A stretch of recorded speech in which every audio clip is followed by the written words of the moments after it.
Hello everyone, welcome to UPSC 9। So friends, आज का topic है हमारा राष्ट्रपति, दैट इज़ प्रेसिडेंट। प्रेसिडेंट से रिलेटेड आपके जितने भी स्टेट पीसीएस एग्जाम्स में आपके प्रीवियस ईयर पूछे गए हैं वो सारे क्वेश्चंस आज की क्लास में डिस्कस होने वाले हैं। तो बने रहिए क्लास के एंड तक। एंड क्लास अगर आपको अच्छा लगे तो प्लीज़ क्लास को लाइक, शेयर और हमारे चैनल को सब्सक्राइब ज़रूर करें, ठीक है। तो चलिए स्टार्ट करते हैं। क्वेश्चन नंबर 1 है हमारा। और दोस्तों, इससे पहले हमारी 7 से 8 क्लासेस पॉलिटी पीवाईक्यूज़ के लेक्चर्स के ऊपर हो चुकी हैं, तो आप उनको प्लेलिस्ट में सारी जो क्लासेस हैं उनको सेव कर दिया गया है, आप उन क्लासेस को वॉच कर सकते हैं। तो आज की क्लास में हम डिस्कस करेंगे प्रेसिडेंट से रिलेटेड जितने भी पीवाईक्यूज़ हैं उन सारे क्वेश्चंस पर आज चर्चा करेंगे। तो क्वेश्चन नंबर 1 है हमारा, निम्नलिखित में से किसने भारत के राष्ट्रपति का पद ग्रहण करने के पूर्व उपराष्ट्रपति के पद पर कार्य नहीं किया था। यहाँ पे पूछा है जो उपराष्ट्रपति के पद पर कार्य नहीं किया था, ऐसे कौन से भारत के राष्ट्रपति हैं। तो यहाँ पे है नीलम संजीव रेड्डी। कौन से हैं? That is option number B यहाँ पर करेक्ट हो जाएगा। और आप देखिए यूपी पीसीएस प्री 2022 में पूछा गया प्रश्न है। नीलम संजीव रेड्डी ने जब भारत के राष्ट्रपति का पद ग्रहण किया था तो उसके पूर्व उन्होंने उपराष्ट्रपति के पद पर कार्य नहीं किया था। वे वर्ष 1967 से 69 तक तथा वर्ष 1977 में लोकसभा के स्पीकर भी रहे थे। राष्ट्रपति के रूप में उनका कार्यकाल 25 जुलाई 1977 से 25 जुलाई 1982 तक था। किसके रूप में? राष्ट्रपति के रूप में।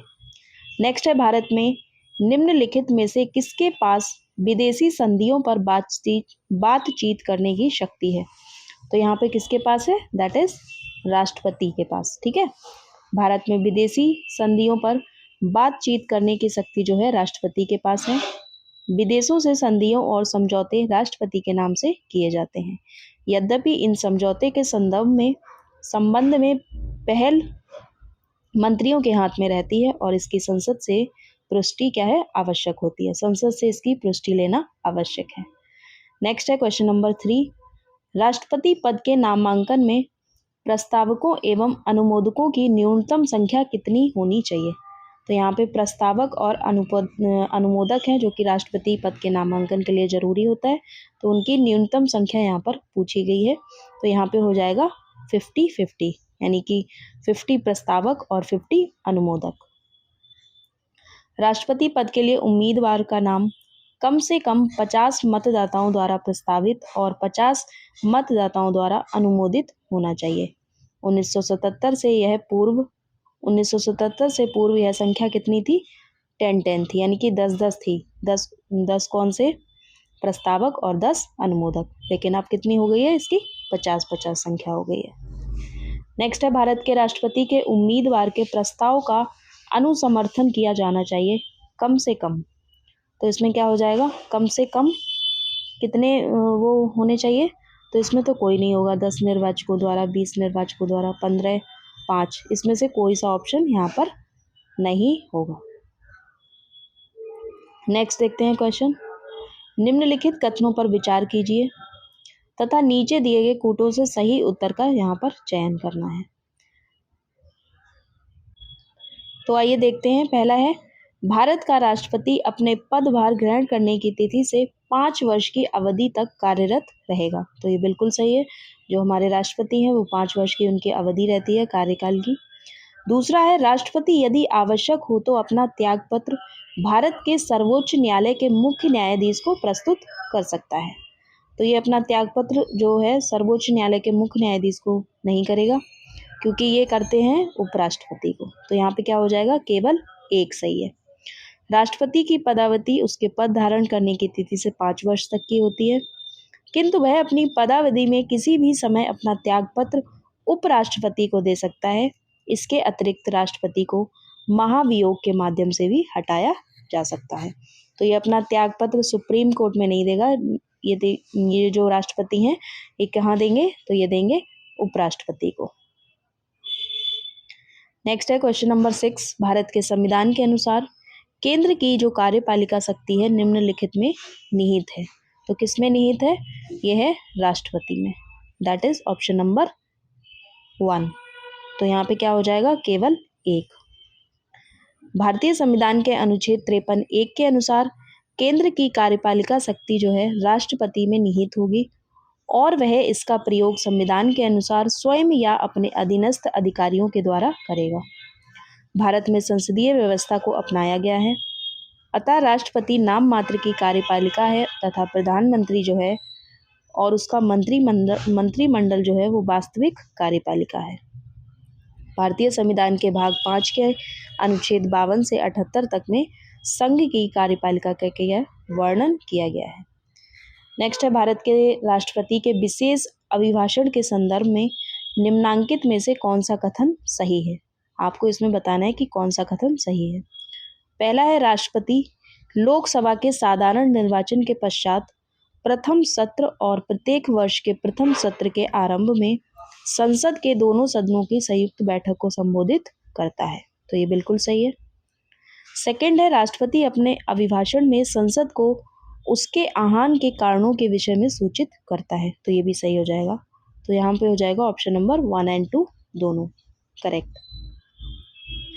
भारतीय संविधान के अनुच्छेद 87 में उल्लिखित है कि राष्ट्रपति लोकसभा के साधारण निर्वाचन के पश्चात प्रथम सत्र और प्रत्येक वर्ष के प्रथम सत्र के आरंभ में संसद के दोनों सदनों की क्या करेगा, संयुक्त बैठक को संबोधित करता है। तो यहाँ पे हो जाएगा ऑप्शन नंबर सी, 1 और 2 दोनों करेक्ट हो जाएंगे। सो फ्रेंड्स, अगर वीडियो अच्छा लग रहा हो तो प्लीज़ वीडियो को लाइक और शेयर करें। अपने जो भी आपके ग्रुप्स हैं, फ्रेंड सर्कल का है, उसमें आप ज़रूर इस वीडियो को शेयर करें। तो चलिए नेक्स्ट है क्वेश्चन, निम्नलिखित भारतीय संविधान के अनुच्छेदों में से किस एक के अंतर्गत राष्ट्रपति मंत्रिपरिषद की सलाह से कार्य करने के लिए बाध्य है। तो यहाँ पे किस अनुच्छेदों में से, तो यहाँ पे हो जाएगा 74 का 1। भारतीय संविधान के अनुच्छेद 74(1) में राष्ट्रपति को इस बात का सीमित अधिकार प्रदान करता है कि वह मंत्रिपरिषद द्वारा दी गई सलाह को सामान्य तौर से माने या अन्यथा उसको मंत्रिपरिषद के पुनर्विचार के लिए लौटा दे, किंतु ऐसे पुनर्विचार के पश्चात यदि मंत्रिपरिषद द्वारा उसे सलाह दी जाती है तो राष्ट्रपति उसे मानने के लिए बाध्य होगा। नेक्स्ट है क्वेश्चन नंबर 9, भारत के राष्ट्रपति के चुनाव से संबंधित विवादों का निर्णय कौन करता है। तो यहाँ पे जो पूछा है, भारत के जो राष्ट्रपति हैं उनके चुनाव से संबंधित अगर कोई विवाद होता है तो उसका निर्णय कौन करता है। तो उसका निर्णय करता है भारत का सर्वोच्च न्यायालय। भारत के राष्ट्रपति के चुनाव से संबंधित विवादों का जो निर्णय भारत का सर्वोच्च न्यायालय करता है, यानी कि सुप्रीम कोर्ट। चुनाव विवाद से संबंधित याचिका निर्वाचक मंडल का कोई सदस्य ही दायर कर सकता है। भारत के राष्ट्रपति का निर्वाचन अप्रत्यक्ष रूप से अनुपातिक प्रतिनिधित्व प्रणाली की एकल संक्रमणीय मत पद्धति के द्वारा होता है। राष्ट्रपति के निर्वाचन मंडल में लोकसभा और राज्यसभा के निर्वाचित सदस्य, विधानसभाओं के निर्वाचित सदस्य तथा केंद्र शासित प्रदेश दिल्ली एवं पौंडीचेरी विधानसभा के निर्वाचित सदस्यों को शामिल किया जाता है। अनुच्छेद 54 में राष्ट्रपति के निर्वाचन की प्रक्रिया की बात की गई है। ठीक है, तो नेक्स्ट है क्वेश्चन नंबर 10, राष्ट्रपति के निर्वाचन मंडल के सदस्य होते हैं। यहाँ पे पूछा है राष्ट्रपति के जो निर्वाचन मंडल के सदस्य कौन कौन होते हैं। तो यहाँ पे हो जाएगा संसद के दोनों सदनों के निर्वाचित सदस्य यहाँ पे निर्वाचित होते हैं। और कौन सा हो जाएगा, राज्य विधानमंडलों के दोनों सदनों के निर्वाचित सदस्य, तो यहाँ पे ये वाला नहीं होगा। सभी विधानसभाओं के निर्वाचित सदस्य, ये हो जाएगा बिल्कुल सही। एंड दिल्ली और पौंडीचेरी विधानसभाओं के निर्वाचित सदस्य, तो यहाँ पे हो जाएगा 1, 3 और 4, option number D is correct. संसद के दोनों सदनों के निर्वाचित सदस्य यहाँ पे होंगे, लोकसभा और राज्यसभा के निर्वाचित सदस्य राष्ट्रपति के उसमें भाग लेते हैं निर्वाचन में। एंड सभी विधानसभाओं के निर्वाचित सदस्य शामिल होते हैं और जो दिल्ली और पौंडीचेरी विधानसभा है उसके निर्वाचित सदस्य यहाँ पर भाग लेते हैं। नेक्स्ट है क्वेश्चन, निम्नलिखित में से कौन भारत के राष्ट्रपति के चुनाव में मतदान का अधिकार नहीं रखता है। तो यहाँ पर पूछा है कौन यहाँ पर राष्ट्रपति के चुनाव में मतदान का अधिकार नहीं रखता है। लोकसभा का अध्यक्ष ये रखते हैं, विधानसभा के अध्यक्ष भी रखते हैं, राज्यसभा में राष्ट्रपति द्वारा नामित व्यक्ति, तो ये वाले नहीं रखते हैं। लोकसभा का उपाध्यक्ष ये भी शामिल होते हैं, तो यहाँ पे हो जाएगा ऑप्शन नंबर सी। नेक्स्ट है भारत के राष्ट्रपति का चुनाव किया जाता है। तो यहाँ पे बोला है कि भारत के जो राष्ट्रपति हैं उनका चुनाव किया जाता है। किसके द्वारा? जनता द्वारा? नहीं। संसद द्वारा? नहीं। लोकसभा के द्वारा? बिल्कुल नहीं। तो ये तीनों ऑप्शन यहाँ पर नहीं होंगे, ये होगा ऑप्शन नंबर डी। एक निर्वाचक मंडल द्वारा, जिसमें क्या है, संसद के निर्वाचित सदस्य शामिल होते हैं और राज्य विधानसभाओं के निर्वाचित सदस्य सम्मिलित होते हैं। ये लोग क्या है, भारत के राष्ट्रपति के चुनाव में पार्टिसिपेट करते हैं। नेक्स्ट है निम्नलिखित में से कौन राष्ट्रपति के निर्वाचन हेतु निर्वाचक गण के सदस्य हैं? तो यहाँ पे बोला है कि इनमें से कौन से हैं जो निर्वाचक गण के सदस्य हैं। संसद के दोनों सदनों के सभी सदस्य, तो सभी सदस्य यहाँ पर नहीं होगा, सिर्फ होगा निर्वाचित। नेक्स्ट है राज्य विधानसभाओं के सभी निर्वाचित सदस्य, तो ये वाला बिल्कुल सही हो जाएगा, ऑप्शन 2 इज करेक्ट। संघ राज्य क्षेत्रों की विधानसभाओं के सभी निर्वाचित सदस्य, तो बिल्कुल सही हो जाएगा। सभी राज्यपाल तथा उपराज्यपाल, तो ये वाला नहीं होगा। राज्यपाल और उपराज्यपाल जो हैं वो राष्ट्रपति के निर्वाचन में भाग नहीं लेते हैं, तो यहाँ पे हो जाएगा option number 2 and 3, that is option number B is correct. Next कथन और कारण वाला है क्वेश्चन। भारत का राष्ट्रपति अप्रत्यक्ष निर्वाचन से चुना जाता है, तो ये वाला क्या है ऑप्शन, बिल्कुल सही है। कारण इसका दिया है, भारत जो कारण दिया है इसको आप कथन और कारण को क्योंकि बीच में लगाकर, जो क्योंकि वर्ड है उसको आप लगाकर इसको रिलेट कर सकते हैं। तो कथन दिया है भारत का राष्ट्रपति अप्रत्यक्ष निर्वाचन से चुना जाता है क्योंकि एक निर्वाचन मंडल की व्यवस्था है जो संसद के दोनों सदनों और राज्यों की विधानसभाओं के निर्वाचित सदस्यों को मिलकर बनता है। तो ये बिल्कुल सही है, ए और दोनों सही हैं और ये इसको सही स्पष्टीकरण भी कर रहा है यहाँ पर। तो यहाँ पे ऑप्शन हो जाएगा option number C is correct. Next है निम्नलिखित में से कौन भारत के राष्ट्रपति के निर्वाचन हेतु निर्वाचक गण में सम्मिलित नहीं है? तो कौन सम्मिलित नहीं है यहाँ पे? लोकसभा के निर्वाचित सदस्य बिल्कुल हैं, राज्यसभा के निर्वाचित हैं, राज्यों के विधान सभाओं के निर्वाचित सदस्य हैं, बट विधान परिषदों के निर्वाचित सदस्य यहाँ पर शामिल नहीं होते हैं राष्ट्रपति के निर्वाचन में। विधानसभा के निर्वाचित सदस्य शामिल होते हैं, लेकिन विधान परिषद के जो निर्वाचित सदस्य हैं उनको यहाँ पर शामिल नहीं किया जाता है राष्ट्रपति के निर्वाचन में। ठीक है, तो इसको ध्यान रखना है, बहुत ही बारीकी मिस्टेक से क्वेश्चंस गलत हो जाते हैं, तो आपको अच्छे से रीड आउट करना है इसको। नेक्स्ट है भारत के राष्ट्रपति के निर्वाचन के लिए निर्वाचक मंडल में सम्मिलित होते हैं, तो कौन कौन होते हैं? संसद के दोनों सदनों के निर्वाचित सदस्य बिल्कुल होते हैं, राज्यों की विधानसभाओं के निर्वाचित सदस्य ये भी होते हैं, दिल्ली और पुडुचेरी संघीय क्षेत्रों के विधानसभाओं के निर्वाचित सदस्य, यहाँ पर सिर्फ निर्वाचित सदस्य ही भाग लेते हैं, और चौथा है राज्यों की विधान परिषदों के निर्वाचित सदस्य। तो लास्ट क्वेश्चन में मैंने कराया था विधानसभा के निर्वाचित सदस्य यहाँ पर शामिल होंगे, लेकिन विधान परिषदों के निर्वाचित सदस्य हैं वो यहाँ पर शामिल नहीं होंगे। तो यहाँ पे ऑप्शन हो जाएगा option 1, 2 and 3, option number B is correct. Next है भारतीय संविधान के अनुच्छेद 359 के अंतर्गत मूल अधिकारों के प्रवर्तन के लिए न्यायालय को समावेदन करने के अधिकारों को निलंबित करने की शक्ति निम्नलिखित में से किस में निहित है? तो ये किस में निहित है? राष्ट्रपति में। भारतीय संविधान के अनुच्छेद 359 के अंतर्गत मूल अधिकारों के प्रवर्तन के लिए न्यायालय को समावेदन करने के अधिकारों को निलंबित करने की शक्ति किसको है? राष्ट्रपति को है। परंतु भारतीय संविधान के तहत मौलिक अधिकारों में अनुच्छेद 20 और अनुच्छेद 21 को समाप्त नहीं किया जा सकता है। नेक्स्ट कथन और कारण वाला है, भारत के राष्ट्रपति अप्रत्यक्ष रूप से चुने जाते हैं, बिल्कुल सही है। सरकार के संसदीय स्वरूप में जो राज्याध्यक्ष केवल नाम मात्र अध्यक्ष होता है। तो इसमें क्या बोला गया है, जो सरकार के संसदीय स्वरूप में जो राज्य अध्यक्ष होता है वो केवल नाम मात्र का अध्यक्ष होता है, तो ये भी सही है और एक दूसरे को एक्सप्लेन भी कर रहे हैं। ए आर दोनों सही हैं और आर ए की सही व्याख्या भी यहाँ पर कर रहा है, that is option number A यहाँ पर करेक्ट हो जाएगा। भारत ने स्वतंत्रता के बाद सरकार के संसदीय स्वरूप को अपनाया, जिसमें राज्याध्यक्ष केवल नाम मात्र का अध्यक्ष होता है तथा वास्तविक शक्ति मंत्री परिषद में निहित होती है। इसलिए भारत के राष्ट्रपति का चुनाव अप्रत्यक्ष रूप से अनुपातिक प्रतिनिधित्व पद्धति के अनुसार एकल संक्रमणीय मत प्रणाली के द्वारा संपन्न किया जाता है। नेक्स्ट क्वेश्चन कथन कारण वाला राष्ट्रपति के ऊपर ही है। भारत का राष्ट्रपति सीधे नहीं चुना जाता है, तो ये क्या है? बिल्कुल सही है, क्योंकि संविधान निर्माता संसदीय शासन की स्थापना करना चाहते थे।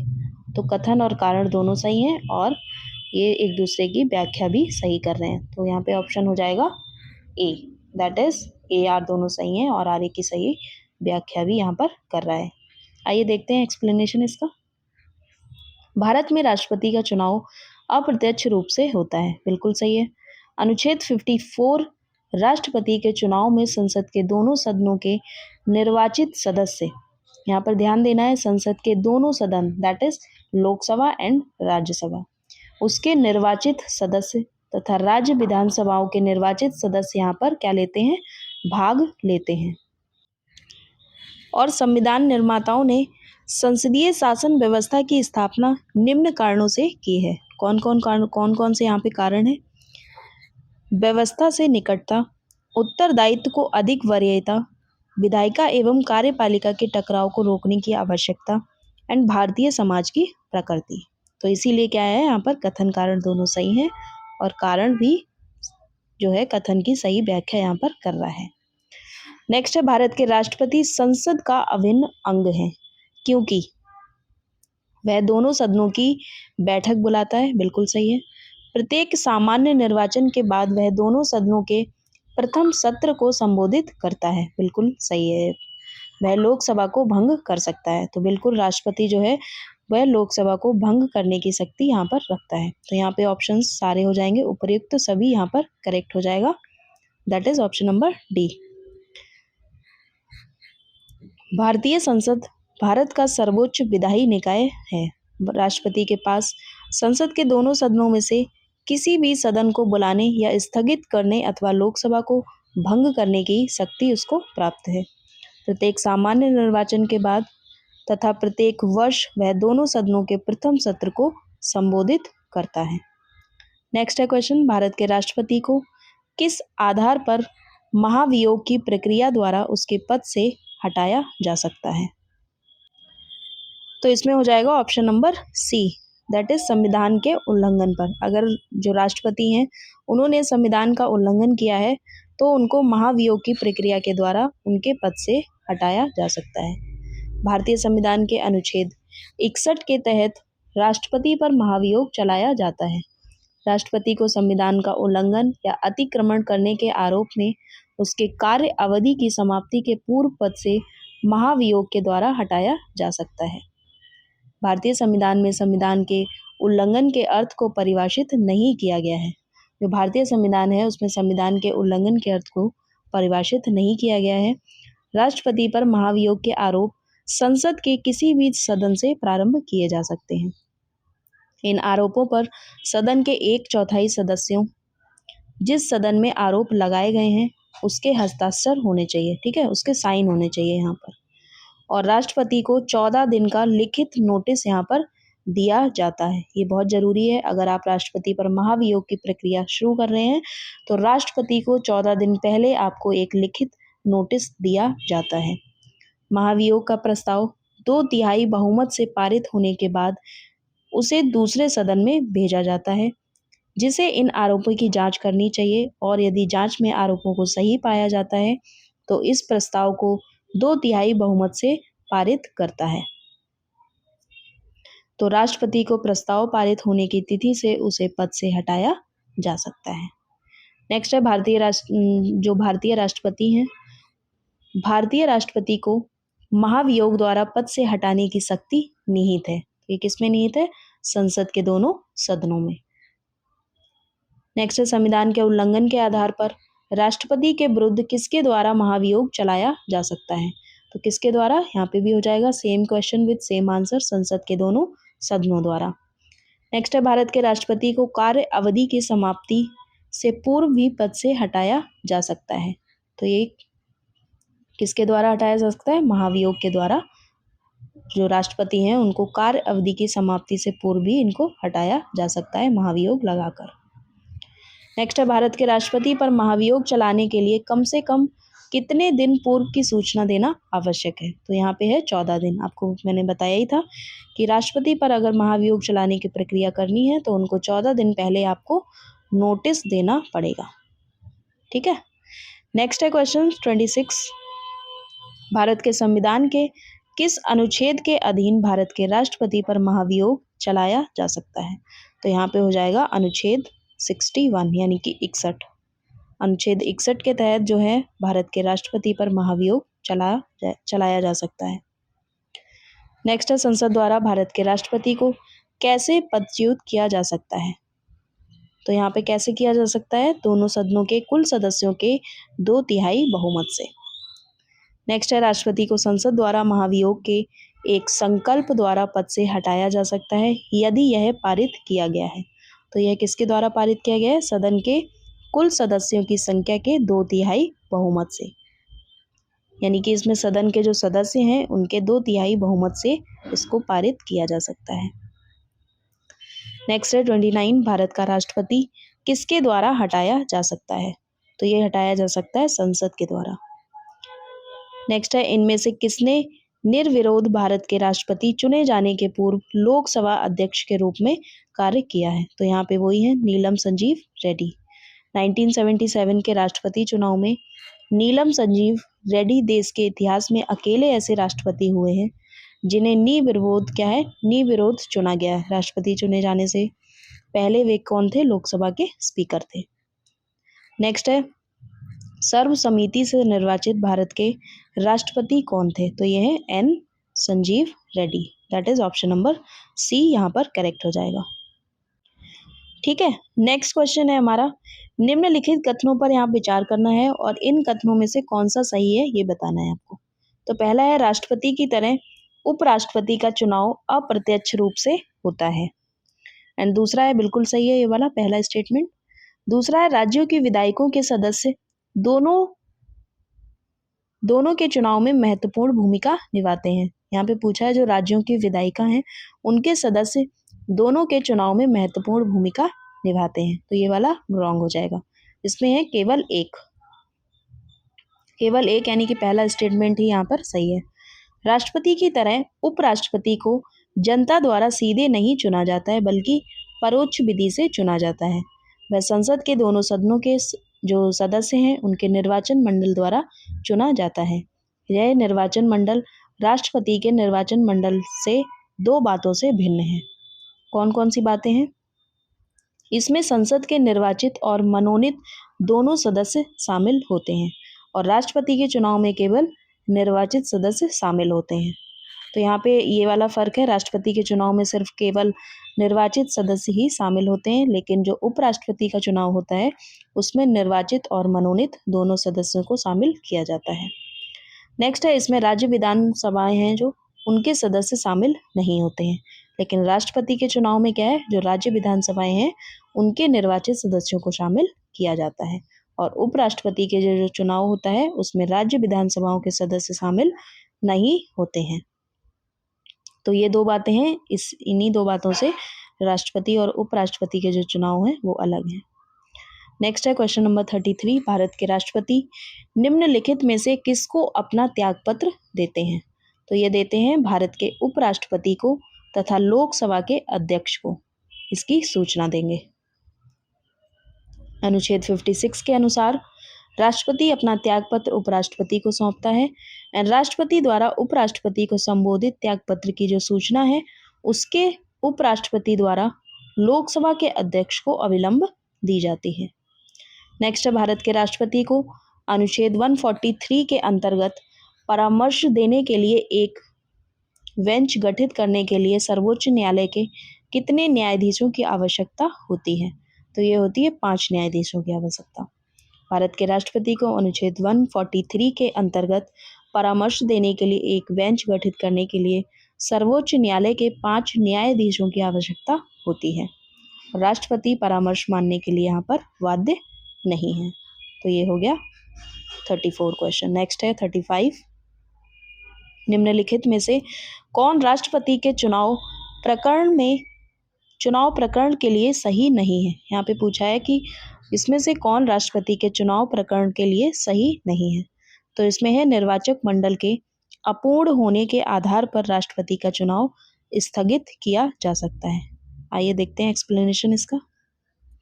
राष्ट्रपति के चुनाव प्रकरण में संबंधित निर्वाचक मंडल के अपूर्ण होने के आधार पर जो राष्ट्रपति का चुनाव है उसको स्थगित नहीं किया जा सकता है। नेक्स्ट है राष्ट्रपति का चुनाव निम्न में से किसके द्वारा संचालित किया जाता है। तो ये किया जाता है भारत के निर्वाचन आयोग के द्वारा। किसके द्वारा? भारत के निर्वाचन आयोग के द्वारा। आर्टिकल 324 के खंड 1 के अनुसार यहाँ पर बोला गया है कि संसद और प्रत्येक राज्य के विधानमंडल के लिए कराए जाने वाले सभी निर्वाचनों के लिए राष्ट्रपति और उपराष्ट्रपति के पदों के लिए निर्वाचक नामावली जो है वो तैयार कराने का और उन्हीं सभी निर्वाचनों के संचालन का अधीक्षण, निदेशन और नियंत्रण निर्वाचन आयोग में निहित होगा। नेक्स्ट है भारतीय राष्ट्रपति के विषय में निम्नलिखित कथनों पर विचार करना है।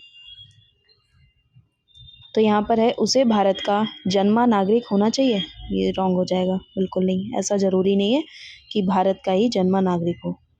नेक्स्ट है उसे 35 वर्ष की उम्र पूरी कर लेनी चाहिए। तो ये वाला सही है यहाँ पर, सेकेंड वाला। उसे संसद का सदस्य निर्वाचित होने की योग्यता रखनी चाहिए। तो यहाँ पे ये वाला रॉन्ग हो जाएगा। ऑप्शन 2 ही सही है, सिर्फ ऑप्शन नंबर बी। भारतीय संविधान के अनुच्छेद 58 में राष्ट्रपति पद के निर्वाचित होने के लिए निम्नलिखित योग्यताएं बताई गई हैं। उसे भारत का नागरिक होना चाहिए, उसकी आयु 35 वर्ष या उससे अधिक होनी चाहिए। तीसरा है लोकसभा का सदस्य निर्वाचित होने की वो क्या करता है, अर्हता होनी चाहिए लोकसभा के सदस्य निर्वाचित होने की।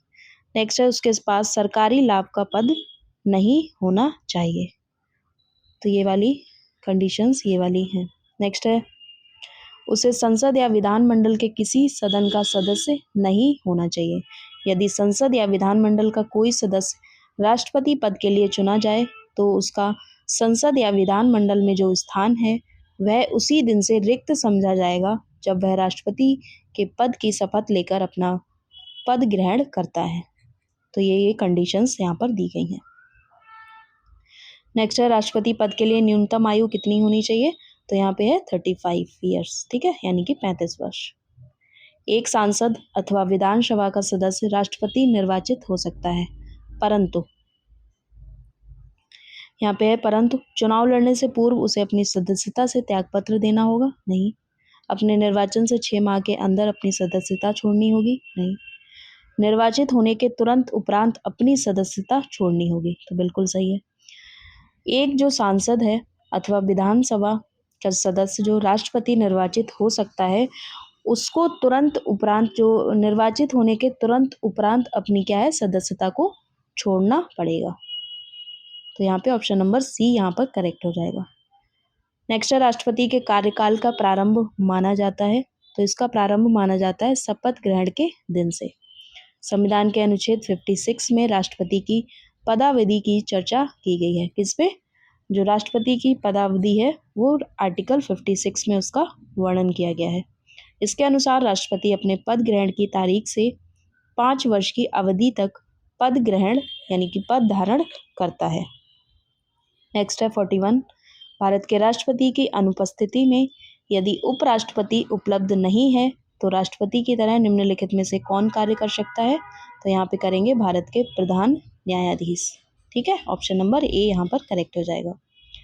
आर्टिकल 65 के अनुसार यदि मृत्यु, त्यागपत्र अथवा हटाए जाने की स्थिति में राष्ट्रपति का पद अगर रिक्त यानी कि खाली हो जाए तो पद का जो कार्यभार है वो उपराष्ट्रपति संभालेगा, तथा यदि इन्हीं कारणों से उपराष्ट्रपति भी उपलब्ध नहीं है तो उच्चतम न्यायालय यानी कि सुप्रीम कोर्ट के मुख्य न्यायाधीश या उसके उपस्थित न रहने पर उसी न्यायालय के जो वरिष्ठतम न्यायाधीश हैं जो उस समय उपलब्ध हों राष्ट्रपति के कृत्यों का क्या करेंगे, संपादन करेंगे।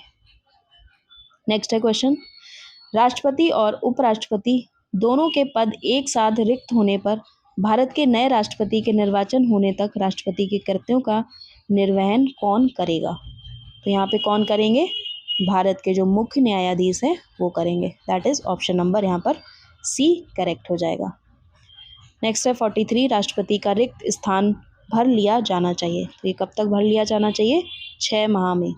ठीक है। अनुच्छेद 62 के तहत राष्ट्रपति की मृत्यु, पद त्याग या पद से हटाए जाने या अन्य कारण से हुई उसके पद से रिक्ति को भरने के लिए निर्वाचन रिक्ति होने के तारीख से जो निर्वाचन रिक्ति होने के तारीख के पश्चात यथाशीघ्र और प्रत्येक दशा में 6 माह बीतने से पहले ही किया जाएगा। और रिक्ति को भरने के लिए निर्वाचित व्यक्ति अनुच्छेद 56 के उपबंधों के अधीन रहते हुए अपने पद ग्रहण की तारीख से 5 वर्ष की पूरी अवधि तक पद धारण करने का हकदार यहाँ पर होगा। तो फ्रेंड्स, वीडियो अगर अच्छा लग रहा हो तो प्लीज़ वीडियो को लाइक, शेयर और हमारे चैनल को सब्सक्राइब भी कर देना। नेक्स्ट है कथन और कारण वाला क्वेश्चन। कथन है इसमें, राष्ट्रपति और राज्यपालों पर उनके किसी भी कार्य के लिए न्यायालय में मुकदमा नहीं चलाया जा सकता। तो बिल्कुल सही है, बिल्कुल नहीं चलाया जा सकता है। कारण यहाँ पे दिया है, राष्ट्रपति पर महाभियोग चलाया जा सकता है और राज्यपालों को असंवैधानिक कृत्यों को करने पर क्या किया जाता है? पदच्युत किया जा सकता है। तो ये दोनों ऑप्शंस, दोनों कथन और कारण सही हैं, बट ये यहाँ पर एक दूसरे को एक्सप्लेन यहाँ पर नहीं कर रहे हैं। तो यहाँ पे हो जाएगा option number B. A R दोनों सही हैं, किंतु आर ए की सही व्याख्या यहाँ पर नहीं कर रहा है। आइए देखते हैं क्यों नहीं कर रहा है। संविधान के अनुच्छेद 361 के अनुसार राष्ट्रपति और राज्यपाल पर उनके कार्यकाल के दौरान कार्रवाई नहीं की जा सकती। उनके कार्यकाल के दौरान उन पर कार्रवाई नहीं की जा सकती है, राज्यपाल और राष्ट्रपति पे। राष्ट्रपति को संविधान के उल्लंघन के आधार पर महाभियोग चलाया जा सकता है और राज्यपालों को असंवैधानिक कृत्यों के करने पर क्या है? उनको हटाया जा सकता है। नेक्स्ट है, संसद में भारतीय राष्ट्रपति पर महाभियोग एक क्या है? तो ये क्या है? अर्ध न्यायिक प्रक्रिया है। जो महाभियोग की प्रक्रिया है वो क्या है? एक अर्ध न्यायिक प्रक्रिया है। नेक्स्ट है, निम्नलिखित में से किनकी नियुक्ति भारत के राष्ट्रपति द्वारा की जाती है?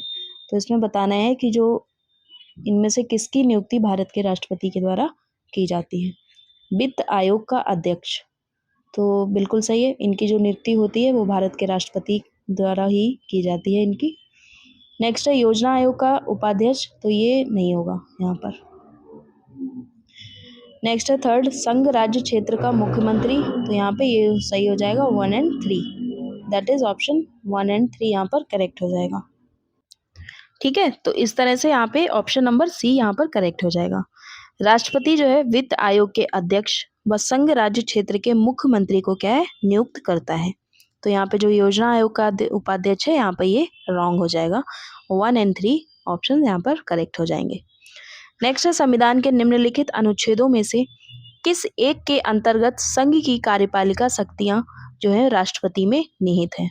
तो यहाँ पे हो जाएगा आर्टिकल 53। संविधान यह कहता है कि संघ की कार्यपालिका शक्ति जो है वो राष्ट्रपति में निहित होगी। आर्टिकल 53 इस प्रकार भारत का राष्ट्रपति संघ की कार्यपालिका शक्ति का प्रधान होगा। नेक्स्ट है 48, संघ की कार्यपालिका शक्ति निहित है, तो ये किसमें है? राष्ट्रपति में। नेक्स्ट है, निम्नलिखित में कौन भारतीय गणतंत्र का प्रमुख है? तो यहाँ पे कौन है? भारत का राष्ट्रपति। भारतीय गणतंत्र का प्रमुख भारत का राष्ट्रपति होता है, बिल्कुल सही है। संविधान के अनुच्छेद 52 में कहा गया है कि भारत का एक राष्ट्रपति होगा और भारत सरकार की समूची कार्यपालिका कार्रवाई उसके ही नाम से की जाती है। अनुच्छेद 53, रक्षा बलों की सर्वोच्च कमान उसमें निहित होती है और उसका प्रयोग जो है कानून द्वारा विनियमित होता है। ठीक है, तो इस तरह से आपके ये क्वेश्चंस हैं पॉलिटी के PYQs के। और फ्रेंड्स, क्लास अच्छी लग रही हो तो प्लीज़ क्लास को लाइक और चैनल को सब्सक्राइब भी कर देना। नेक्स्ट है, लोकसभा भंग हो तो आकस्मिक निधि से धनराशि निकाली जाएगी। तो ये किसके? राष्ट्रपति के आदेश के द्वारा जो धनराशि है उसको निकाला जाएगा, वरना नहीं निकाला जाएगा उसको। लोकसभा भंग हो तो जो आकस्मिक निधि है उससे धनराशि राष्ट्रपति के आदेश द्वारा निकाली जाएगी। अनुच्छेद 267 के अंतर्गत भारत की आकस्मिकता निधि की स्थापना का विवरण यहाँ पर दिया गया है। लोकसभा और राज्यसभा की संयुक्त बैठक किसके द्वारा आहूत की जाती है? तो आपको पता ही, राष्ट्रपति के द्वारा इसको आहूत किया जाता है। किसी विधेयक पर गतिरोध की स्थिति में संविधान द्वारा संयुक्त बैठक की व्यवस्था की गई है। संविधान के अनुच्छेद 108 के तहत लोकसभा एवं राज्यसभा की संयुक्त बैठक राष्ट्रपति द्वारा आहूत की जाती है तथा अनुच्छेद 118(4) के तहत इसकी अध्यक्षता जो है वो लोकसभा के अध्यक्ष करते हैं। नेक्स्ट है, लोकसभा और राज्यसभा की संयुक्त बैठक आहूत की जाती है, तो यहाँ पे हो जाएगा राष्ट्रपति के द्वारा। That is option number A यहाँ पर करेक्ट हो जाएगा। नेक्स्ट है, भारतीय संविधान के किस अनुच्छेद के अंतर्गत राष्ट्रपति को अधिकार है कि वह किसी बिल पर अपनी अनुमति रोक ले? तो यहाँ पे हो जाएगा अनुच्छेद 111। संविधान के अनुच्छेद 111 के अनुसार जब कोई विधेयक संसद के दोनों सदनों द्वारा पारित कर दिया गया है तब वह राष्ट्रपति के समक्ष सब प्रस्तुत किया जाएगा और राष्ट्रपति जो है घोषित करेगा कि वह विधेयक पर अनुमति देता है या अनुमति रोक लेता है। परंतु राष्ट्रपति की अनुमति के समक्ष विधेयक प्रस्तुत किए जाने के पश्चात यथाशीघ्र उस विधेयक को यदि धन विधेयक नहीं है तो दोनों सदनों को इस संदेश के साथ लौटा सकेगा कि वह विधेयक पर या उसके किसी विनिर्दिष्ट उपबंधों पर पुनर्विचार करे और विशिष्ट किन्हीं ऐसे संशोधनों के पुनः स्थापना की वांछनीयता पर विचार करे जिनकी उसने अपने संदेश में सिफारिश की है। सो फ्रेंड्स, देखते हैं नेक्स्ट क्वेश्चन। तो 54 क्वेश्चन है, विधि के प्रश्न पर भारतीय सर्वोच्च न्यायालय से परामर्श लेने का अधिकार किसको है? तो यहाँ पर पूछा है कि जो विधि के प्रश्न पर भारतीय सर्वोच्च न्यायालय से परामर्श लेने का अधिकार यहाँ पर किसको है? तो ये किसको है? राष्ट्रपति को। That is option number B यहाँ पर करेक्ट हो जाएगा।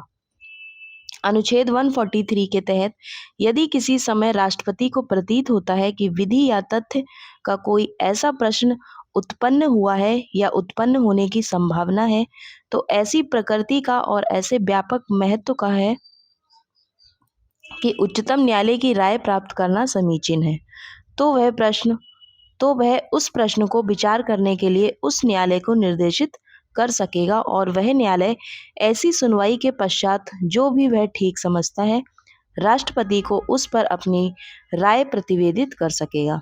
सर्वोच्च न्यायालय द्वारा दिया गया परामर्श भारत के राष्ट्रपति पर बाध्यकारी नहीं है। नेक्स्ट है 95 क्वेश्चन। सॉरी 95 नहीं है, यहाँ पे नंबरिंग की कुछ गड़बड़ हुआ है शायद, एक सेकेंड।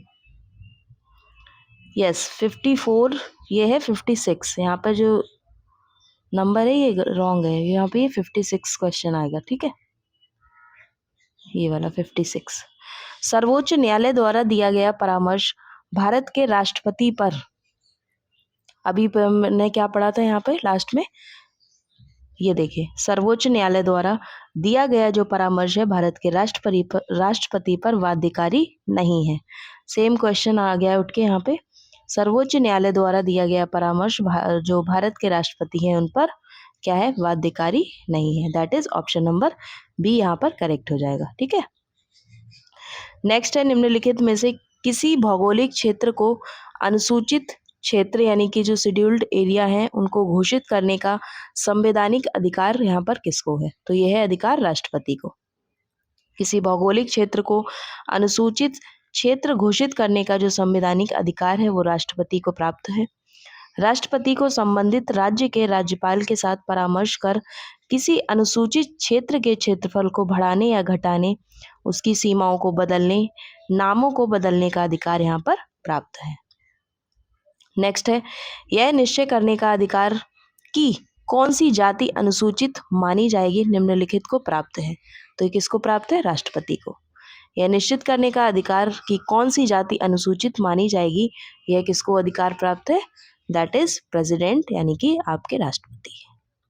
नेक्स्ट है, भारत के राष्ट्रपति की शक्तियों के बारे में निम्नांकित में से कौन सा यहाँ पर सही नहीं है? आपको बताना है कि कौन सा सही नहीं है।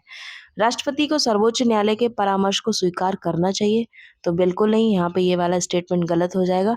राष्ट्रपति जो है वो सर्वोच्च न्यायालय के जो परामर्श है उसको स्वीकार करने के लिए यहाँ पर बाध्य नहीं होते हैं। सेकेंड, आपातकालीन शक्तियाँ बिल्कुल हैं। राज्यों में राष्ट्रपति शासन को आगे बढ़ाने की शक्ति, ये भी सही है।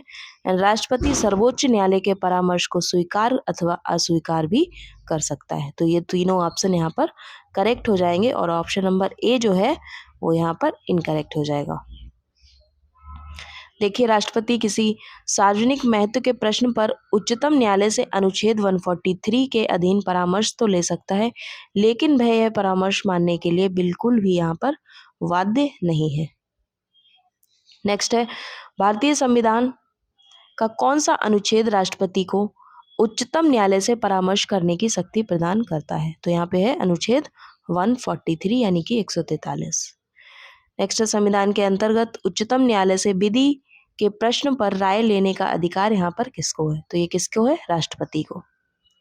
निम्नलिखित में से किसको, जो इसमें पूछा है कि किसकी नियुक्ति भारत के राष्ट्रपति करते हैं, तो यहाँ पे किसकी नियुक्ति करते हैं? भारत के महान न्यायवादी की भी करते हैं, नियंत्रक एवं महालेखा परीक्षक इनकी भी करते हैं, एंड राज्य के राज्यपाल यानी कि यहाँ पे हो जाएगा option number D, that is सभी हो जाएगा, यानी कि उपरोक्त सभी। भारत के राष्ट्रपति द्वारा महान्यायवादी जो कि अनुच्छेद 76 में, नियंत्रक और महालेखा परीक्षक अनुच्छेद 148 में, तथा जो राज्यपाल हैं अनुच्छेद 155 की नियुक्ति की जाती है। महान्यायवादी भारत का प्रथम विधि अधिकारी होता है। वह संसद की कार्यवाही में भाग लेता है पर उसे मत देने का अधिकार यहाँ पर प्राप्त नहीं है। नेक्स्ट कथन और कारण वाला है क्वेश्चन। तो इसमें कथन है, संघीय कार्यपालिका का जो मुखिया होता है वो भारत का राष्ट्रपति होता है। ये तो बिल्कुल सही है, बिल्कुल होता है। राष्ट्रपति की शक्तियों की कोई सीमा नहीं है, तो ऐसा नहीं है, ये वाला स्टेटमेंट जो है वो बिल्कुल ही रॉन्ग हो जाएगा कि यहाँ पर राष्ट्रपति की जो शक्तियाँ हैं उस पर सीमाएं भी दी गई हैं। तो यहाँ पे हो जाएगा ए सही है, किंतु आर यहाँ पर बिल्कुल ही गलत हो जाएगा। तो ऑप्शन नंबर सी यहाँ पर करेक्ट होगा। संघीय कार्यपालिका का जो मुखिया है वो भारत का राष्ट्रपति होता है, बिल्कुल सही बात है। परंतु जो राष्ट्रपति की शक्तियों को भी सीमाएं दी गई हैं। यहाँ पर राष्ट्रपति की शक्तियां संवैधानिक व्यवस्था व विधि द्वारा विनियमित की गई हैं। नेक्स्ट है, फिर कथन और कारण वाला क्वेश्चन है यहाँ पर। तो आइए देखते हैं, रक्षा बलों पर सर्वोच्च अधिकार राष्ट्रपति में निहित होता है। जो रक्षा बल है उन पे जो सर्वोच्च अधिकार है वो किसमें निहित होता है? राष्ट्रपति में। बिल्कुल सही है कथन। कारण इसका दिया है, प्रधान सेनापति की हैसियत से राष्ट्रपति की जो शक्तियां हैं वो विधायी नियंत्रण से स्वतंत्र हैं। तो ये रॉन्ग हो जाएगा यहाँ पर। तो यहाँ हो जाएगा ए सही है, किंतु जो आर है वो गलत है। यहाँ पर ऑप्शन नंबर सी यहाँ पर करेक्ट होगा। रक्षा बलों का जो सर्वोच्च समादेश राष्ट्रपति में निहित होता है, बिल्कुल सही बात है, किंतु संविधान यह उपबंध करता है कि उसका प्रयोग विधि द्वारा विनियमित होगा। इसका यह अर्थ हुआ कि राष्ट्रपति को युद्ध या शांति की घोषणा करने या रक्षा बलों को अभिनियोजित करने की शक्ति है, किंतु संसद विधि द्वारा इन शक्तियों के प्रयोग को विनियमित या नियंत्रित कर सकती है।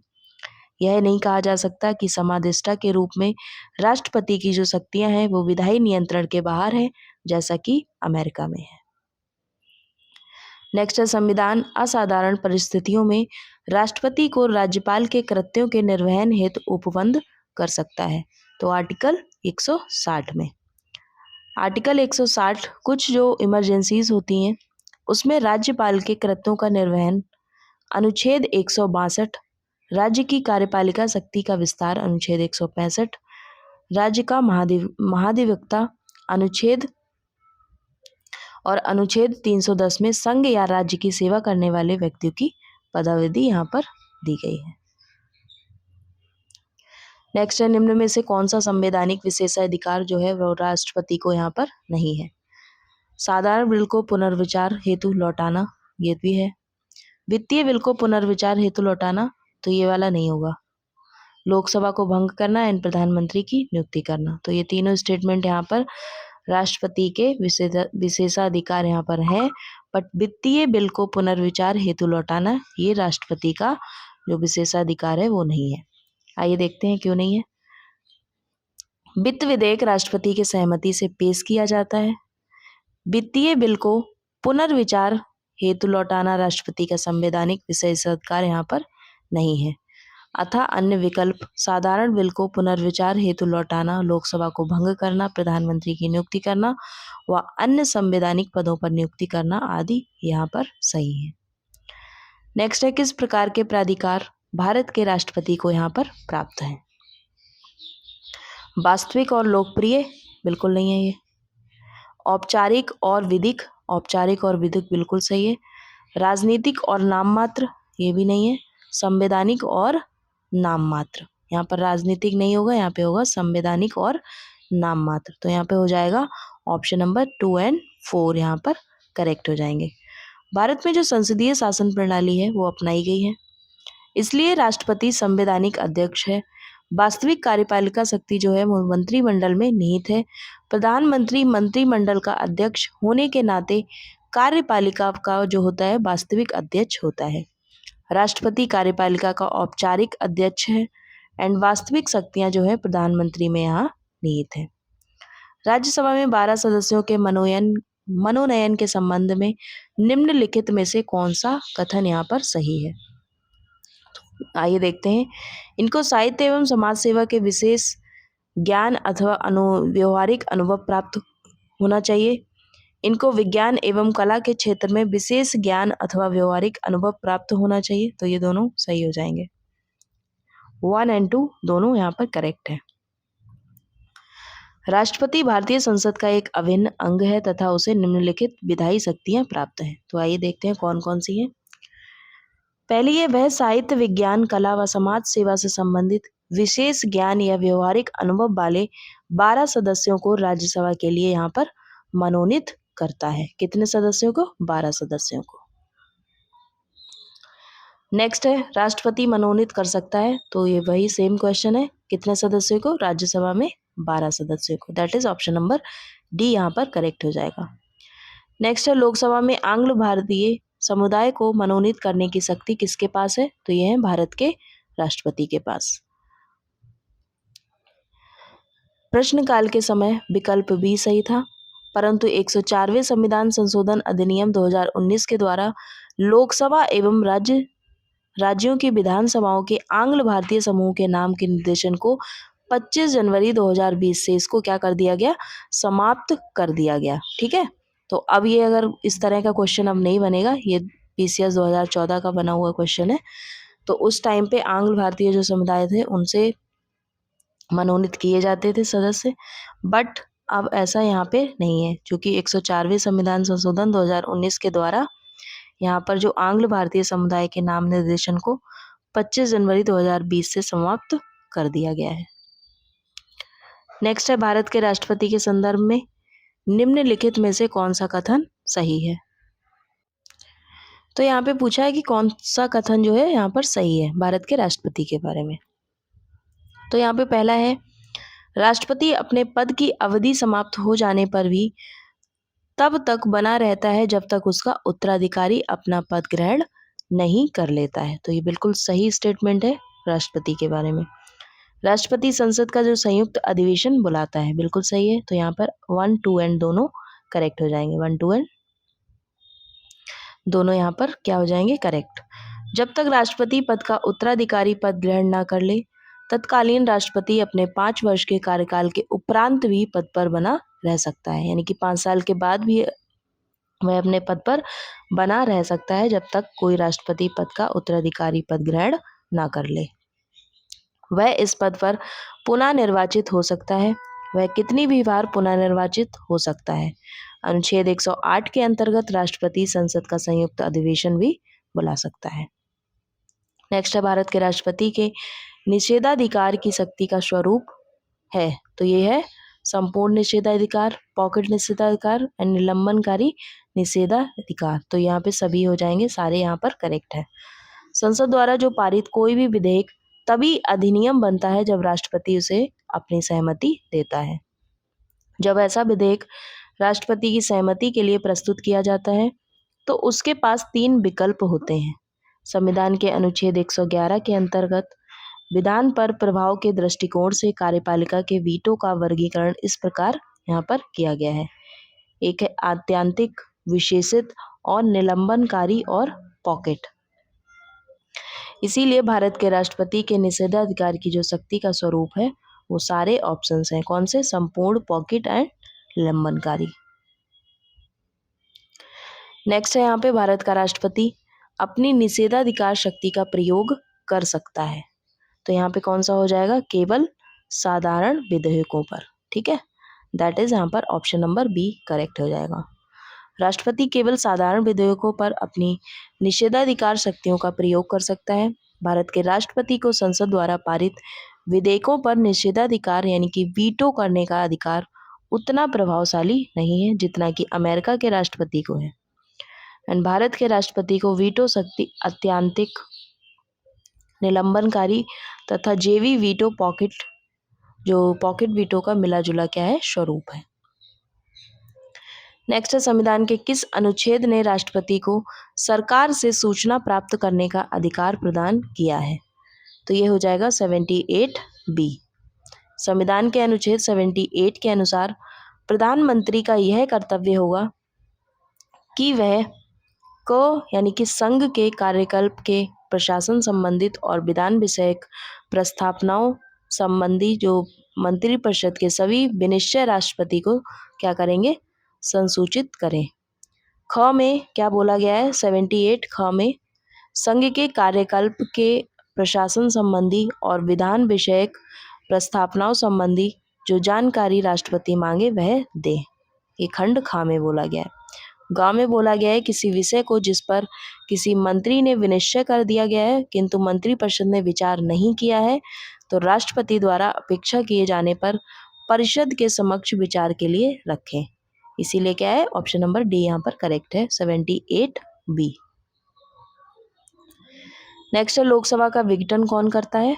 तो यहाँ पे कौन करेंगे? भारत के राष्ट्रपति। ठीक है, संविधान के अनुच्छेद 85 के खंड 2 के तहत राष्ट्रपति समय समय पर लोकसभा का विघटन कर सकेगा।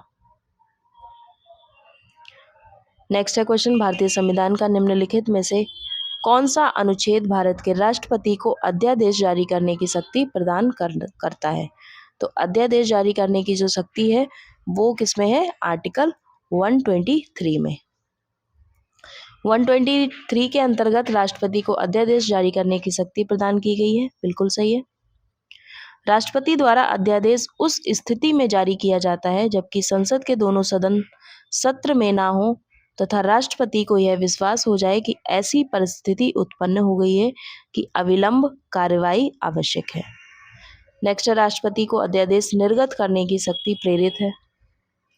तो ये किसको? भारत सरकार अधिनियम 1935 में।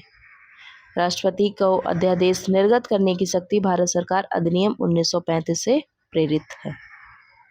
नेक्स्ट, राष्ट्रपति द्वारा घोषित अध्यादेश की अधिकतम संभाव्य अवधि हो सकती है। तो ये कितनी हो सकती है? 7.5 माह। राष्ट्रपति द्वारा घोषित जो अध्यादेश की अधिकतम संभावित जो अवधि है वो 7.5 माह हो सकती है। अनुच्छेद 123 के अनुसार संसद के विश्रांति काल में अध्यादेश प्रख्यापित करने की जो राष्ट्रपति को शक्ति प्राप्त है वो राष्ट्रपति द्वारा जारी अध्यादेश का प्रभाव केवल 6 माह तक रहता है।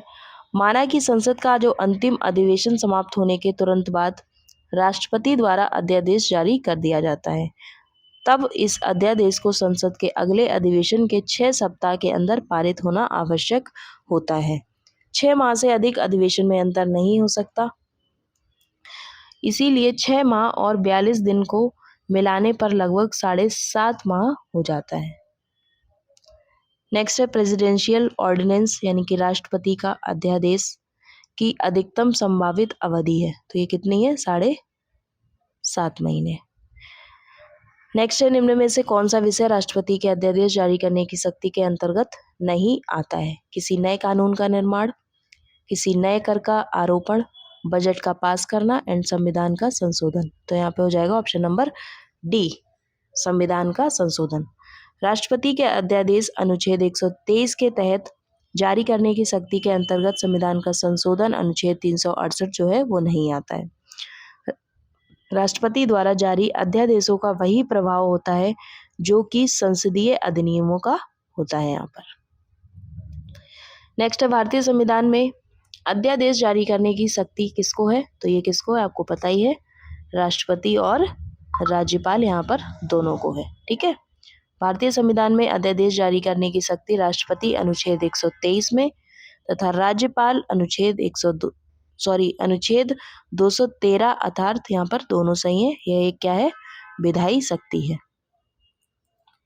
नेक्स्ट है राष्ट्रपति की क्षमा आदि की शक्ति एक क्या है, यहाँ पर न्यायिक शक्ति है।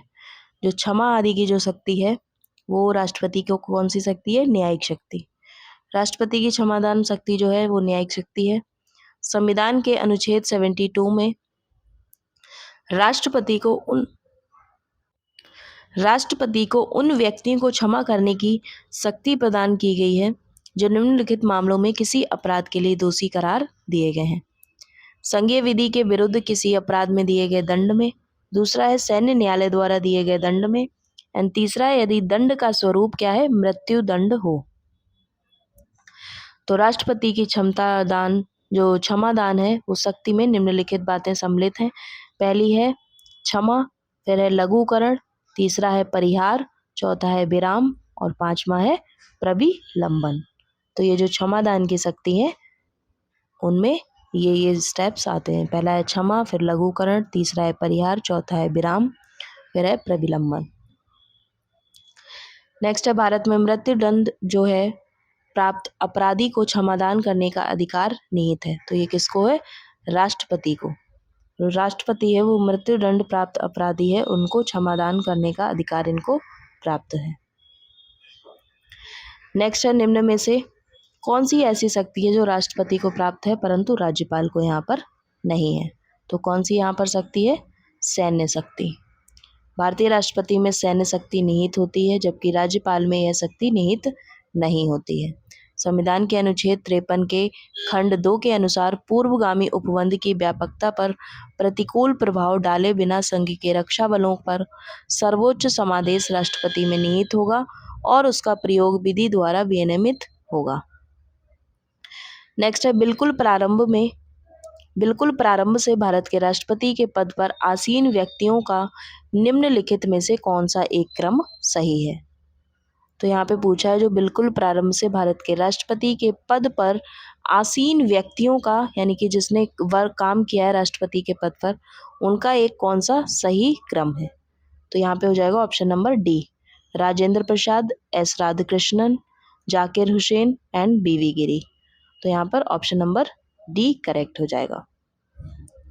राजेंद्र प्रसाद की देखेंगे 1950 से 1962 तक, एस राधाकृष्णन 1962 से 67 तक, जाकिर हुसैन 1967 से 69 तक एंड बीवी गिरी जो है 69 से 74 तक यहाँ पर रहे हैं।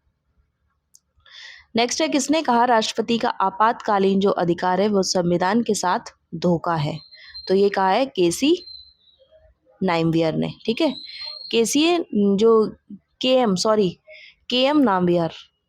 के एम नामवियर ने संविधान में उल्लिखित राज्यों में राष्ट्रपति शासन संबंधी प्रावधान का विरोध करते हुए कहा था कि राष्ट्रपति का आपातकालीन जो अधिकार है वो संविधान के साथ क्या है, धोखा है। तो ये किसका कहना है, के एम नामवियर का। नेक्स्ट है भारत के राष्ट्रपति से संबंधित निम्नलिखित कथनों पर कौन सा एक सही नहीं है? यहाँ पर पूछा है कि राष्ट्रपति से संबंधित कौन सा एक कथन यहाँ पर सही नहीं है। वह संसद का एक संगठक भाग है, बिल्कुल सही है। वह दोनों सदनों की चर्चा में भाग लेता है, तो ये वाला स्टेटमेंट गलत हो जाएगा, वो चर्चा में भाग नहीं लेता है। वह प्रत्येक वर्ष दोनों सदनों की संयुक्त बैठक को संबोधित करता है, बिल्कुल सही है कि वह किन्हीं परिस्थितियों में अध्यादेश लागू कर सकता है। तो यहाँ पर ऑप्शन डी भी करेक्ट हो जाएगा, ऑप्शन बी यहाँ पर रॉन्ग है। भारत का राष्ट्रपति है अनुच्छेद 123 के तहत विशेष परिस्थितियों में अध्यादेश जारी कर सकता है, किंतु वह दोनों सदनों की चर्चा में भाग नहीं ले सकता है, बल्कि वह प्रत्येक वर्ष दोनों सदनों की संयुक्त बैठक को संबोधित करता है और संविधान के अनुच्छेद 79 के अंतर्गत राष्ट्रपति संसद का एक संगठक भाग होता है। नेक्स्ट है वह राष्ट्र का प्रतिनिधित्व करता है परंतु राष्ट्र का नेतृत्व नहीं करता है। यह उक्ति इनमें से किस पर लागू होती है? तो ये होती है राष्ट्रपति पर। भारत में संसदीय शासन व्यवस्था को अपनाया गया है, बिल्कुल सही है। इस व्यवस्था में राष्ट्राध्यक्ष जो है वो नाम मात्र का शासन प्रधान होता है। इसलिए भारतीय परिप्रेक्ष्य में कहा जाता है कि राष्ट्रपति राष्ट्र का प्रतिनिधित्व करता है परंतु राष्ट्र का नेतृत्व नहीं करता है। नेक्स्ट है निम्नलिखित में से भारत के किस मुख्य न्यायाधीश ने राष्ट्रपति के रूप में भी काम किया है?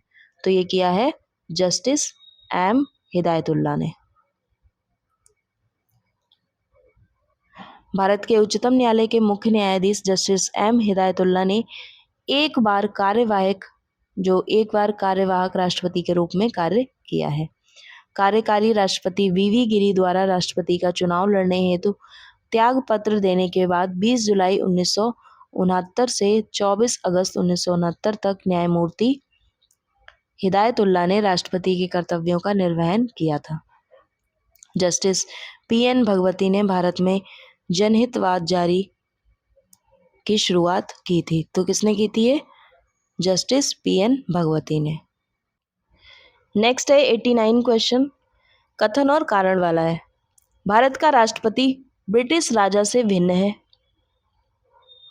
और कारण दिया है भारत के राष्ट्रपति का पद अमेरिका के राष्ट्रपति से मिलता है। तो यहाँ पर क्या है, जो ए कथन है वो वाला सही है क्योंकि भारत का राष्ट्रपति ब्रिटिश राजा से भिन्न है, बिल्कुल सही बात है। और ये जो कारण है, भारत के राष्ट्रपति का जो पद है वो अमेरिका के राष्ट्रपति से मिलता है, तो ये वाला स्टेटमेंट रॉन्ग हो जाएगा। ए सही है परंतु यहाँ पर क्या है, आर गलत है। आइए देखते हैं एक्सप्लेनेशन इसका। भारतीय संविधान ने संसदीय सरकार की स्थापना की है। अमेरिका में सरकार का स्वरूप अध्यात्मक है, वहीं संसदीय सरकार में राष्ट्रपति जो है वो क्या है, संवैधानिक अध्यक्ष होता है तथा वास्तविक शक्ति मंत्रिपरिषद में निहित होती है, जिसका प्रधान कौन होता है, प्रधानमंत्री होता है। भारत का राष्ट्रपति ब्रिटिश राजा से भिन्न है क्योंकि भारतीय राष्ट्रपति का चुनाव अप्रत्यक्ष रीति से होता है और ब्रिटिश राजा क्या होता है, वंशानुगत होता है। नेक्स्ट है, निम्न में से कौन राष्ट्रपति होने से पूर्व भारत के उपराष्ट्रपति पद पर आसीन नहीं रहा है? तो यहाँ पे नहीं रहे हैं कौन, नीलम संजीव रेड्डी। नीलम संजीव रेड्डी के अलावा अन्य सभी भारत के राष्ट्रपति बनने के पूर्व जो भारत के उपराष्ट्रपति पद पर भी रहे हैं। कौन कौन से? Doctor S Radhakrishnan, doctor Zakir Hussain and R Venkataraman. Next है, भारत के किस राष्ट्रपति ने लगातार 2 कार्य अवधि पूर्ण की हैं? तो कौन से हैं? डॉक्टर राजेंद्र प्रसाद। भारत के प्रथम राष्ट्रपति डॉक्टर राजेंद्र प्रसाद लगातार 2 कार्यकालों में भारत के राष्ट्रपति रहे हैं। उनका प्रथम कार्यकाल 1952 से 1957 तक तथा जो दूसरा कार्यकाल है वो 1957 से लेकर 1962 तक था। नेक्स्ट है, स्वतंत्र भारत के प्रथम राष्ट्रपति थे, तो ये कौन है? बिहार से। जो स्वतंत्र भारत के प्रथम राष्ट्रपति थे वो कहाँ से थे? बिहार से। कौन थे? जो स्वतंत्र भारत के प्रथम राष्ट्रपति हैं डॉक्टर राजेंद्र प्रसाद, वो कहाँ से थे? बिहार से, बिहार राज्य से थे। नेक्स्ट है, भारत के राष्ट्रपति चुने जाने वाले प्रथम गैर कांग्रेसी उम्मीदवार यहाँ पर कौन थे? तो प्रथम जो गैर कांग्रेसी उम्मीदवार थे वो थे बीवी गिरी। बीवी गिरी 24 अगस्त 1969 से 24 अगस्त 1974 तक राष्ट्रपति रहे हैं। प्रथम गैर कांग्रेसी उम्मीदवार थे। इन्हें द्वितीय वरीयता के मतों को जोड़ने के बाद भारत का राष्ट्रपति निर्वाचित किया गया था। नेक्स्ट, निम्नलिखित में से कौन द्वितीय वरीयता के मतों के जोड़ने के बाद भारत का राष्ट्रपति निर्वाचित हुआ है? तो कौन है? बीवी गिरी। That is option number B यहाँ पर करेक्ट है। भारत का राष्ट्रपति किसकी नियुक्ति नहीं करता है? तो यहाँ पे किसकी नियुक्ति नहीं करता है ये पूछा है। उपराष्ट्रपति, प्रधानमंत्री, राज्यपाल या मुख्य निर्वाचन आयोग। तो यहाँ पे हो जाएगा ऑप्शन नंबर ए यहाँ पर करेक्ट हो जाएगा, that is vice president. Bharat का राष्ट्रपति उपराष्ट्रपति की नियुक्ति यहाँ पर नहीं करता है। राष्ट्रपति के समान ही उपराष्ट्रपति का निर्वाचन भी अप्रत्यक्ष रूप से होता है और अनुपातिक पद्धति के अनुसार एकल संक्रमणीय मत के द्वारा होगा, किंतु उसके निर्वाचन में राज्य विधानमंडल भाग नहीं लेते हैं। उपराष्ट्रपति लोकसभा और राज्यसभा के सदस्यों द्वारा चुने जाते हैं अनुच्छेद 66(1) के द्वारा। ठीक है, नेक्स्ट सूची और सूची सेकंड, सूची 1 को सूची 2 के साथ आपको मैच करना है। तो आइए मैच करते हैं। पहले राष्ट्रपति दी हैं और उनके अवधि दी गई है कि वो किससे कब तक वो राष्ट्रपति रहे हैं। तो पहले है फखरुद्दीन अली अहमद। तो फखरुद्दीन अली अहमद, फिर है एन संजीव रेड्डी, फिर है डॉक्टर जाकिर हुसैन, फिर है बीवी गिरी। तो यहाँ पर कौन सा ऑप्शन होगा? Option number C. देखिए मैच कीजिए आप। ए का 2 हो जाएगा यहाँ। फखरुद्दीन जो अली अहमद है वो 1974 से लेकर 1977 तक इनका कार्यकाल रहा है। एन संजीव रेड्डी है बी पे क्या हो जाएगा? 3। ठीक है, 1977 से लेके 1982। फिर हो जाएंगे 1967 से लेकर 1969। फिर बीवी गिरी जो है वो 69 से लेकर 74। ठीक है, तो ये वाला इनका क्रम हो जाएगा सही। नेक्स्ट है क्वेश्चन, भारत के नियंत्रक एवं महालेखा परीक्षक के संघ के लेखा संबंधी प्रतिवेदनों को सर्वप्रथम निम्न में से किसको प्रस्तुत किया जाता है?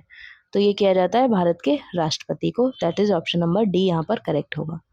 संविधान के अनुच्छेद 148 के अनुसार भारत का एक नियंत्रक एवं महालेखा परीक्षक होगा। अनुच्छेद 151 के अनुसार नियंत्रक एवं महालेखा परीक्षक संघ के लेखाओं संबंधी प्रतिवेदनों को सर्वप्रथम राष्ट्रपति के सम्मुख प्रस्तुत करेगा, जो उनको संसद के प्रत्येक सदन के समक्ष रखवाएगा। नेक्स्ट, राष्ट्रपति का भाषण तैयार किया जाता है। तो ये किसके द्वारा किया जाता है? पीएम और उनके मंत्रिमंडल के द्वारा। राष्ट्रपति का भाषण पीएम और उनके मंत्रिमंडल द्वारा तैयार किया जाता है। राष्ट्रपति लोकसभा के लिए प्रत्येक साधारण निर्वाचन के पश्चात प्रथम सत्र के आरंभ में और प्रत्येक वर्ष के प्रथम सत्र के आरंभ में एक साथ संवेद संसद के दोनों सदनों में अभिभाषण करेगा और संसद को उसके आह्वान के कारण बताएगा। अनुच्छेद 87, राष्ट्रपति के अभिभाषण में सरकार की नीतिगत प्राथमिकताओं और आने वाले वर्ष की योजनाओं का अनिवार्य रूप से उल्लेख होता है। अभिभाषण सरकार के एजेंडा और दिशा का व्यापक फ्रेमवर्क प्रदान करता है। नेक्स्ट, निम्न कथनों में से कौन सा कथन सही नहीं है, ये बताना है आपको। राष्ट्रपति संसद को संदेश भेज सकता है, बिल्कुल सही है। राष्ट्रपति संसद का भाग नहीं है, तो ऐसा नहीं है कि राष्ट्रपति संसद का भाग नहीं है। राष्ट्रपति तो संसद का भाग है। संसद के 3 भाग है, राष्ट्रपति, लोकसभा और नहीं, संसद जो है वो 3 लोगों से मिलकर बनती है, लोकसभा, राज्यसभा और राष्ट्रपति से।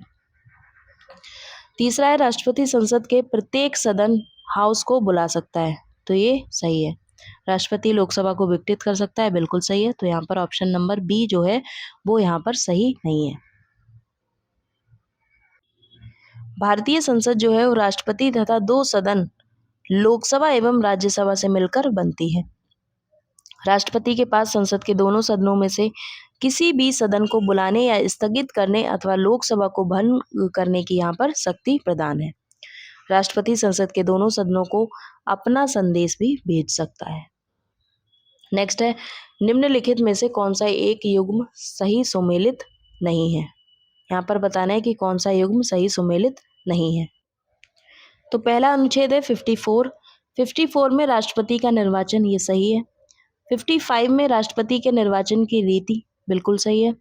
60 में क्या है? राष्ट्रपति पर महाभियोग चलाने की प्रक्रिया। तो महाभियोग चलाने की जो प्रक्रिया है वो 60 में नहीं है, वो जो है 61 में। किसमें है? 61 में जो है महाभियोग चलाने की प्रक्रिया है। बट अनुच्छेद 60 में क्या है? राष्ट्रपति की जो शपथ है उसका यहाँ पर उल्लेख किया गया है अनुच्छेद 60 में। तो यहाँ पर ये वाला सी ऑप्शन इनकरेक्ट हो जाएगा। अनुच्छेद 123 में अध्यादेश प्रख्यापित करने की राष्ट्रपति की शक्ति यहाँ पर दी गई है। तो आइए देखते हैं। देखिए, अनुच्छेद 54 में राष्ट्रपति का निर्वाचन है, 55 में निर्वाचन की रीति है, 60 में ओथ है, राष्ट्रपति द्वारा शपथ या प्रतिज्ञान। अनुच्छेद 123 में अध्यादेश प्रख्यापित करने की शक्ति है राष्ट्रपति की, और 61 में क्या है? राष्ट्रपति पर महाभियोग। जो राष्ट्रपति पर महाभियोग चलाने की प्रक्रिया है वो आर्टिकल 61 के द्वारा की जाती है। नेक्स्ट है यहाँ पर क्वेश्चन, निम्नलिखित में से किसकी नियुक्ति भारत के राष्ट्रपति द्वारा नहीं की जाती है? तो यहाँ पर पूछा गया है कि जो इसमें किसकी नियुक्ति है जो भारत के राष्ट्रपति के द्वारा नहीं की जाती है। अनुसूचित जातियों तथा जनजातियों के लिए एक विशेष अधिकारी, बिल्कुल सही है, इनकी की जाती है। भाषाई अल्पसंख्यकों के लिए विशिष्ट अधिकारी, इनकी भी। लोकसभा अध्यक्ष, इनकी यहाँ पर जो है राष्ट्रपति के द्वारा नियुक्ति नहीं की जा सकती है। और भारत के महान्यायवादी आपको पता ही है, इनकी नियुक्ति भी राष्ट्रपति करते हैं। लोकसभा अध्यक्ष की नियुक्ति नहीं की जाती है। लोकसभा सदस्यों में ही से ही लोकसभा अध्यक्ष का निर्वाचन होता है, जबकि शेष सभी की नियुक्ति कौन करते हैं? भारत के राष्ट्रपति के द्वारा की जाती है। नेक्स्ट है क्वेश्चन, आकस्मिकता निधि को राष्ट्रपति कैसे व्यय कर सकता है? यहाँ पे पूछा है जो आकस्मिकता निधि है, कॉन्टिजेंसी जो फंड है, उसको राष्ट्रपति कैसे व्यय कर सकता है? तो ये व्यय कर सकता है संसदीय स्वीकृति से पूर्व। राष्ट्रपति जो है वो आकस्मिक निधि, तो क्या है इसमें, राष्ट्रपति जो है वो आकस्मिक निधि को आकस्मिक निधि को अनुच्छेद 267 के अनुसार संसद की अनुमति के पूर्व खर्च पर कर सकता है। इस आकस्मिक निधि की स्थापना संसद द्वारा की जाती है, परंतु यह निधि पूर्ण रूप से राष्ट्रपति के अधीन होती है। राष्ट्रपति को जब भी इस निधि की आवश्यकता होती है तो वह इसका प्रयोग कर सकता है। नेक्स्ट है 1975 में राष्ट्रीय आपातकाल की घोषणा के समय भारत के जो राष्ट्रपति हैं वो कौन है? जो 1975 में जो राष्ट्रीय आपातकाल की घोषणा की गई थी, तो उस समय भारत के राष्ट्रपति कौन थे? तो यहाँ पर थे फखरुद्दीन अली अहमद। भारत में वर्ष 1975 से 1977 के बीच तत्कालीन प्रधानमंत्री स्वर्गीय इंदिरा गांधी के काल में राष्ट्रीय आपातकाल की घोषणा की गई थी। उस समय कौन राष्ट्रपति थे? तो फखरुद्दीन अली अहमद वहाँ के राष्ट्रपति थे। सो फ्रेंड्स, ये थे हमारे आज के राष्ट्रपति से रिलेटेड, यानी कि आप प्रेसिडेंट से रिलेटेड PYQ सारे सॉल्व कर लिए। 103 यहाँ पर PYQs थे राष्ट्रपति से रिलेटेड। और जो नेक्स्ट टॉपिक रहेगा हमारा वाइस प्रेसिडेंट से रिलेटेड जितने भी टॉपिक रहेंगे वो हम नेक्स्ट क्लास में कवर करेंगे। तब तक के लिए आप इस क्लास को मल्टीपल टाइम्स रिवीजन कीजिए, और भी आपकी जो क्लासेस हो गई हैं PYQs की, उनको आप मल्टीपल टाइम्स रिवीजन कीजिए, जिससे आपके फैक्ट्स और जो क्वेश्चंस हैं आपके PYQ वो रेडी हो जाएंगे। तो चलिए मिलते हैं नेक्स्ट वीडियो में, तब तक के लिए आप पढ़ते रहिए and good luck for your upcoming exams.